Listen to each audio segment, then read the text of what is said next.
Assalamualaikum warahmatullahi wabarakatuh.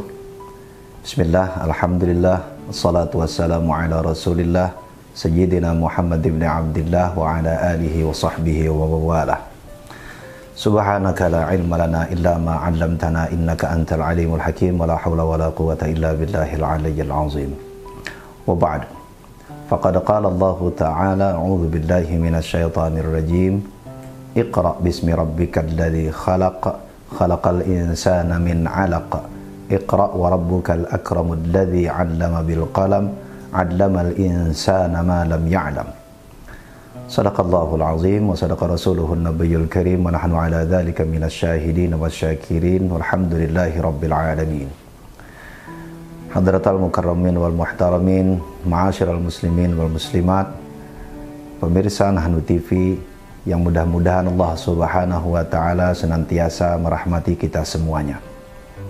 Di kesempatan yang mulia ini, izinkan saya mengajak diri saya pribadi dan kita semuanya untuk merenungkan salah satu ayat dalam Al-Quran pada surah Al-Alaq. Pada ayat kedua, ketika Allah Subhanahu wa taala menyampaikan khalaqal insana min 'alaq.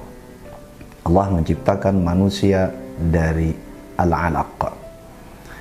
Setidaknya ada 3 penafsiran yang pernah disampaikan para ulama terhadap kata Al-Alaq di sini. Makna pertama, Al-Alaq dalam pengertian yang paling klasik sebagai segumpal darah. Makna kedua, ada pula yang memaknai Al-Alaq dengan sesuatu yang menggantung.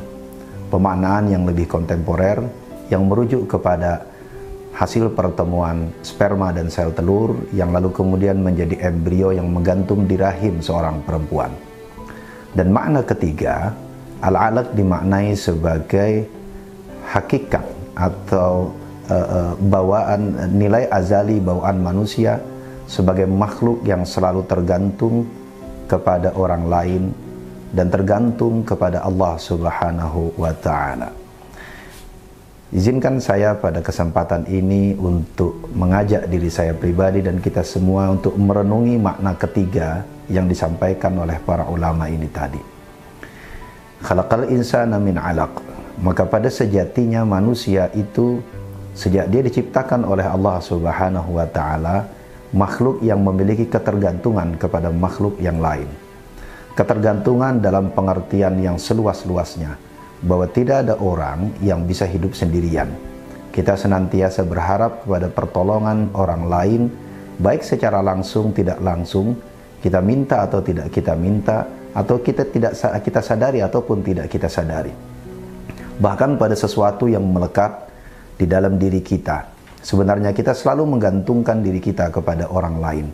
Pakaian yang kita pakai melalui proses panjang dari tempat pertanian, di mana tanaman, tumbuhan dipintal menjadi benang, dibawa ke pabrik, lalu kemudian dirangkai menjadi kain, hingga akhirnya dijahit oleh para penjahit, dan sampailah ke tubuh kita pakai. Ada sekian banyak orang yang terlibat dalam proses, hingga akhirnya kita bisa menikmati pakaian yang kita pakai. Air yang kita minum dengan gelas yang kita pakai, melalui proses panjang, di mana bagian dari bumi diambil, diolah di pabrik hingga menjadi gelas, di dalamnya kita taruh air, lalu kita bisa menikmatinya untuk makan, untuk minum.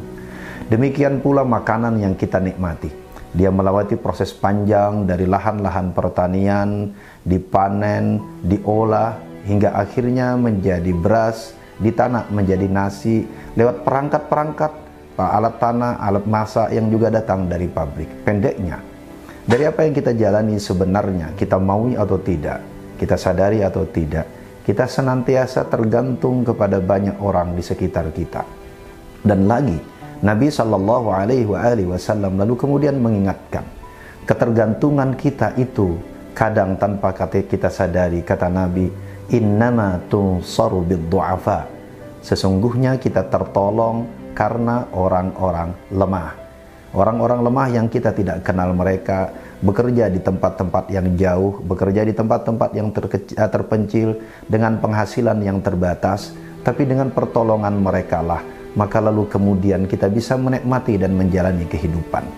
Oleh karena itu, satu di antara nilai sosial dan pada saat yang sama juga nilai ketuhanan yang kita bawa dari khalaqal insana min 'alaq adalah menyadari keterbatasan dan ketergantungan kita kepada banyak orang sesama makhluk Allah di sekitar kita, yang akhirnya mendatangkan sikap tawadhu, sikap peduli, dan sikap saling menolong dengan siapa saja, dengan sesama makhluk Allah tanpa memperdulikan siapa saja.